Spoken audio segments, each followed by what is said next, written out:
In the name of God, the most gracious, the most merciful, welcome to another session of lessons from my mother. We are on lesson number 56. Plodding away almost every week. Some weeks I just can't manage the time to do it in the middle of the day, but trying my best to keep up with it as much as possible. Next week will also be a time probably spent away from this because I will be traveling, but I'll see if I can squeeze something in at some time. And the same goes for the Friday lessons. But let's see what I can manage because I'd like to continue managing this. Today's lesson is no office in the home, and it's lesson 56. I have mentioned something of a similar accord before in varying capacities about what should be where and things have a right place and one shouldn't mix things because all of my mum's lessons, and there's 86 of them, maybe we might reach to an even 100. They all center around two or three, maybe four common themes. One of them is hard work, and another is organization, and then one can always say respect or interpersonal skills or some like humanity or maturity, growth, something along those lines.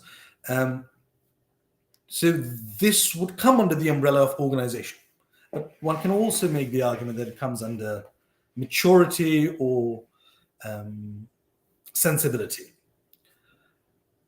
I'll give you the example of two of my granduncles, my grandfather's younger brothers. One of them was a colonel in the army, and after being a colonel, after retiring as a colonel, he worked as an advisor in, I think, whether it was banking or the private sector, he worked as an advisor. And in Pakistan,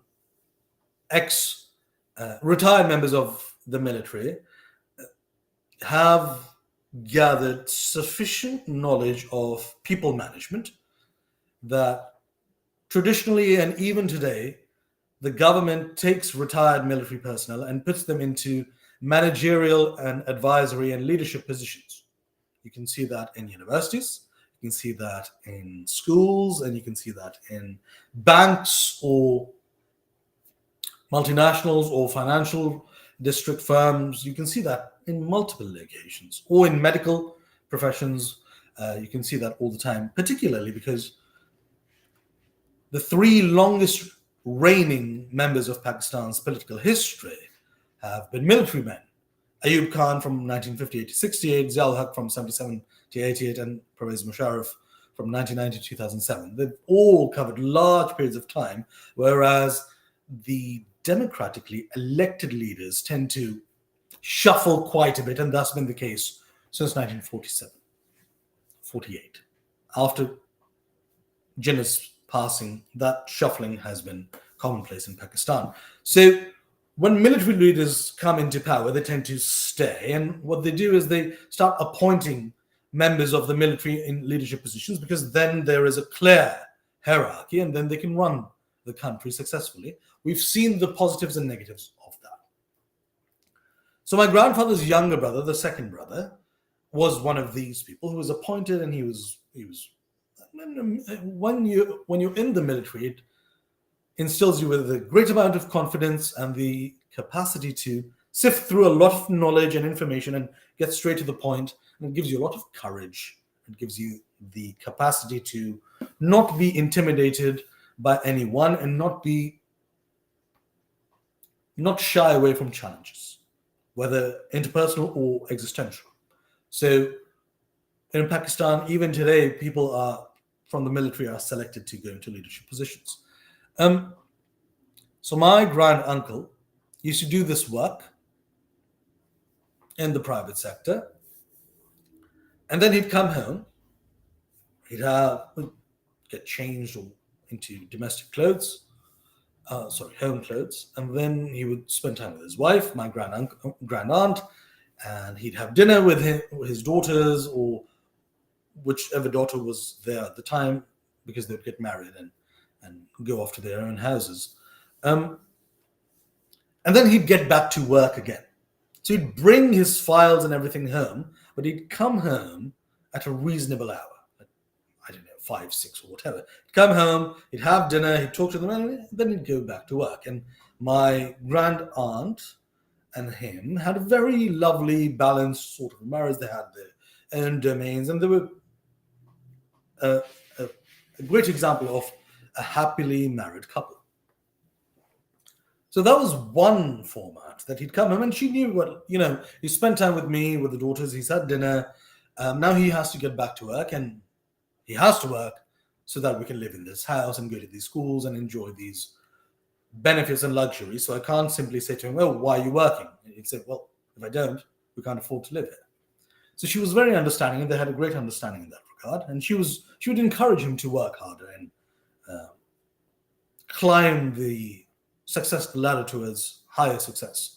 So that was one model that I've seen.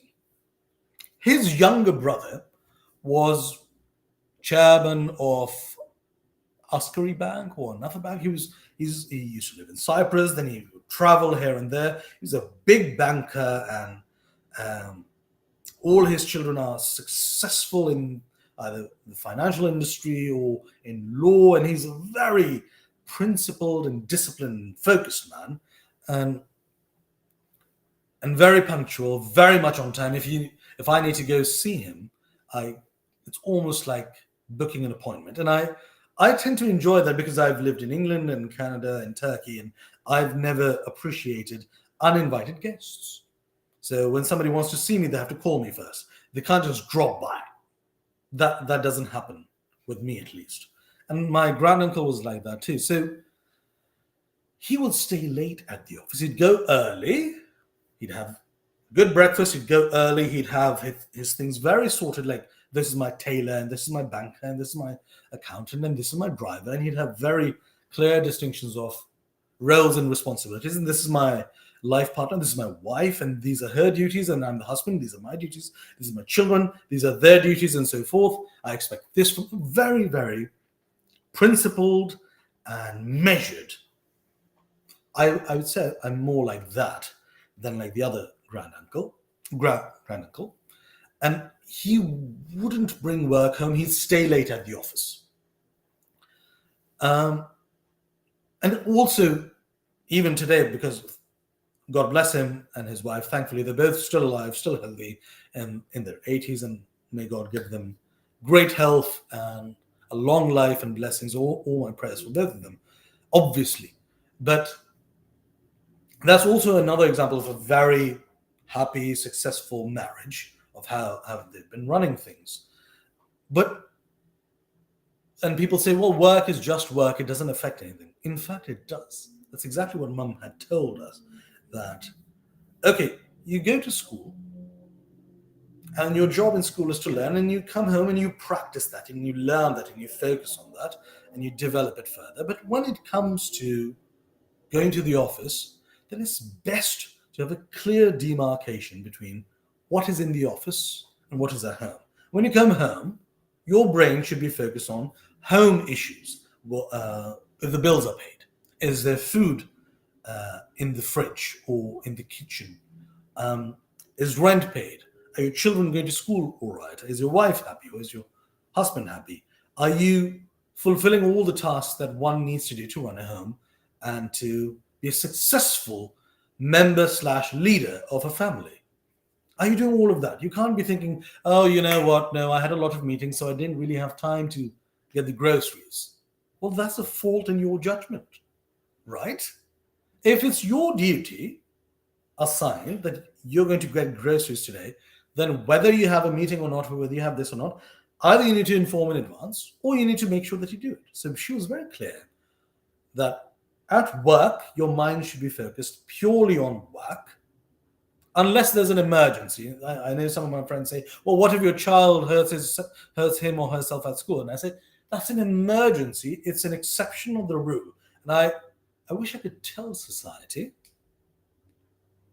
to stop trying to use the exception to disprove the rule. That's not how it works. The exception is there as a part of the rule, but it's an exception. It's the 1% chance. It's not the 99%. The 99% is your child goes to school, has a productive day, and comes home. That's the norm. Accidents and emergencies are the rarity. If they become the norm, your child shouldn't be going to that school in the first place. Whether they're the problem or the school's the problem, it doesn't matter. They shouldn't be going to that school in the first place. So when you're at home and when you're inside the home, you should be focused on this is how the home works. What are my spouse's needs? What are my children's needs? What are my parents' needs? What are my siblings' needs? Or whoever is in your vicinity. And then if you're not living close to family, you can be close to friends. And what do my friends want? Perhaps we can go catch a movie. We can do this. We can do that. When you meet them, obviously you can talk a bit about work. Sure, if that's something that you're passionate about, don't limit your free speech, but let that not be the center of your friendship. Oh, how do you know each other? Oh, we met at work. Because then the boundaries start blurring too much, which is one of the reasons why people tend not to go into business with family members or friends, which is a fine perspective. It's a right perspective in most cases, because the boundaries get blurred and then they start bleeding into each other. And when things start bleeding into each other, you can't manage them. When you can't manage something, there's much more likelihood of that either exploding in your face or falling over or whatever. So clear demarcation has always been helpful. And I understand that it requires a great deal of compartmentalization. For example, if I've had a very long day, let's say 8 o'clock in the morning till 10 at night, that's 14 hours. If I have a 14-hour day, when I come home, don't really want to do a lot of work because it's 10 o'clock at night. And I'm exhausted and I'm doing this and I don't want to I don't want to cook anything. I'd rather just order something and I don't want to speak to any friends. I'd just watch TV and fall asleep in front of the TV. But that's not productive. That's not productive. That's not healthy. That's not mentally or emotionally or psychologically or physically fit. It's not good for me. None of the benefits. It's easy. And you know what? Another word that's spelled very similar to easy with a few words different. Lazy. It's lazy and it's easy. That's why people defend it. Well, I don't want to work after I come back from work. No. You have to think along the lines of, look, I chose to work 14 hours a day. In some cases, it was a requirement. In most cases, I chose to put in the hard work. But my domestic space shouldn't suffer because of that. And this is one of the reasons I've seen mid and post-pandemic repercussions of people working from home. Because what they do is they wake up in the bed, brush their teeth, whatever, come back to bed and just open their laptop and lay in bed and work in the bed that they slept in. It's 9 o'clock till 5 o'clock, they're in that very bed, they're working, and they switch the laptop off, and they're in that bed watching TV or eating something, and just, if they have a dining table, maybe, but I know a lot of people who don't eat at the dining table. I always make a point of eating at the dining table. And the boundaries start blurring, so that bed stops being a domain of rest, recuperation, peace. It becomes an all-in-one. And an all-in-one never works. Clear demarcations work. So I don't eat on the sofa. I eat at the dining table. I sleep in the bedroom on the bed. I work at the table that I'm currently at. I work on this table and I work on my laptop and my notebooks. So because they're clearly distinguished, they can never overwhelm me. And I think that was a larger point that my mom was trying to make, but we were much younger, so she didn't use this exact term. Her argument was, leave things where they belong. And that applies to physical things, emotional things, mental things, academic things. That applies to everything. So your office mentality belongs in the office. If you're a lawyer and you come back home after working a year or two as a lawyer, and your wife or your husband shares a complaint with you that I'm not happy with this, that you've done this, and you say, well, what evidence do you have of that? No, no, no, no, no, badgering the witness. No, no, no, that's hearsay. That's a leading question. I'm not answering that. If you start doing that to your spouse, how long do you think your marriage is going to last? How happy do you think your spouse is going to be? How happy do you think you're going to be? You're going to start treating your marriage like it's a court case. I'll give another example. You're an engineer and you are used to very clear, direct, unemotional communication and dealing with materials more than people, because there's no social engineer as a profession, even though it is a phenomena. It's structural engineer, civil engineer, electronic, mechanical, and so forth. Software. So you're used to dealing with machines and inanimate objects all day, and you come home and your partner wants to emote or share or confess or share a trouble they're having. And instead of giving them room and support, you start giving them solutions. Well, that's your fault. So you should have done this instead. How long do you think that's going to last? Regardless of gender, whether it's a man or a woman, is superfluous. What matters is that your spouse needs you to be a spouse, not an engineer or project manager whose job is to find the solution to the problem. There are other examples. What if you work as an artist? What if you work as as a social scientist, as a psychiatrist? Oof, oof. When I do speak to Jordan Peterson, I'm going to talk to him about this. How you differentiate, how you distinguish your skills as a practitioner of psychiatry and psychology and your life at home. Did Tammy, your wife, suffer when if she said something, Jordan, I'm not happy? Well, are you really just mad at yourself? Or is it me that you're mad at? Yeah, I can do a Jordan impression. So you start bringing your work into your home, and then the home starts suffering, and then the home trickles down into your work. You're at work, and your partner turns up and picks a fight, or you get a call from the school, and your son or child or your daughter is not performing as well, or you haven't paid this bill or that bill, because you are blurring that boundary. Soon after, it can be incredibly overwhelming because you haven't compartmentalized. The greatest advantage of this kind of compartmentalization is that if one gets too heavy, you can close the door and step back and go into another compartment. That's why if my work is too heavy, I switch the laptop, leave the table, go to the other table, eat something. I go to the bed, go to sleep. I go to the sofa, watch TV. I have zones demarcated for certain activities, and as soon as I partake in those activities, my brain shifts gear. Or I go take a shower in the restroom. Would it be okay if the shower were in your bedroom without any other doors, just a shower there? No. So the restroom has its own place, the kitchen has its own place. Similarly, office work is placed in the office. Grocery store stuff is best in the grocery store or in the kitchen where it belongs. It doesn't belong in the bedroom. So the mixing of things, which is a very clear postmodern, post-structuralist phenomena, has no advantage to human civilization.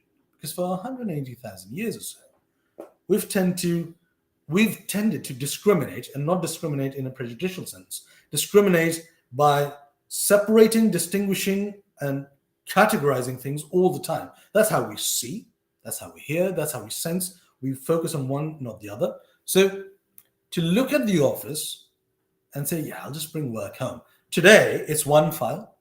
Tomorrow, it'll be two. Next week, it'll be 10. Then you'll start having meetings at home. I'm going home, just come with me or join me at home. We'll do our meetings. And very soon, that sacred temple, that haven that you had, away from all the rush and energy and dynamism of the city and the work environment, seeps into your sanctuary. And then there's no sanctuary anymore. It does not exist. Which is another reason I take my mum's teaching even further, and my mum practices this too. I leave my mobile phone here. I charge it over here. And my bedroom's over there. I don't take my mobile phone in my bedroom. I have never taken my laptop, maybe once on a table, into the bedroom. There are no electronics in my bedroom. Maybe a light. There's a lamp, yes, but there are no electronics in my bedroom. The line between sleep and wake is incredibly clear. Where I sleep, there is no light emitting machine. There are no distractions. I don't even read on my bed. So there are some people who tend to read with a lamp on, and I see that as incredibly dangerous, because you start with reading with a lamp on, and very soon the book is replaced with a Kindle, the Kindle with the phone, and the phone with the tablet, and so forth. No. I read here. I read on this chair. I read on this chair. I sit and I read. When I'm done, I'm sleepy. I'm going to go, and I leave the book in its rightful place behind there, and then I go to bed. It allows me to separate myself. Sometimes, in fact, unfortunately, a lot of people, the last thing they do before going to sleep is staring at something on their phone at this distance. Not even at this distance. They're like this. TikTok or YouTube Shorts or Instagram, and they're just doing this and writing something, sorry, like this, or zooming in, zooming out, and that's it. They're like, I'm sleeping. Or under the bed. Oh. And the same with laptop on the bed, laptop, and just fall asleep and just laptop. No. I think I covered this in another lesson, but because it's in organization, it kind of seeps in. Your going to bed is a ceremonial activity, just like dinner, just like food. These are activities that need to be celebrated, because this is what your body needs. And if you can build your mentality to that level, exercise, running, working out is also something like that. Your body, your physical body, doesn't need to work. It doesn't need a career. It may need a purpose or a mission, but that's not a career. A career is something very corporate or very 20th century. Before that, we didn't really talk about career. You'd have roles and missions in life and purposes. So your body, your mind might need a mission or a purpose, fair enough, but that doesn't mean career. But it certainly needs to sleep. It certainly needs to eat, to defecate or poop, pee. It needs to remain clean. And if you can build yourself up to that level, it needs to remain fit.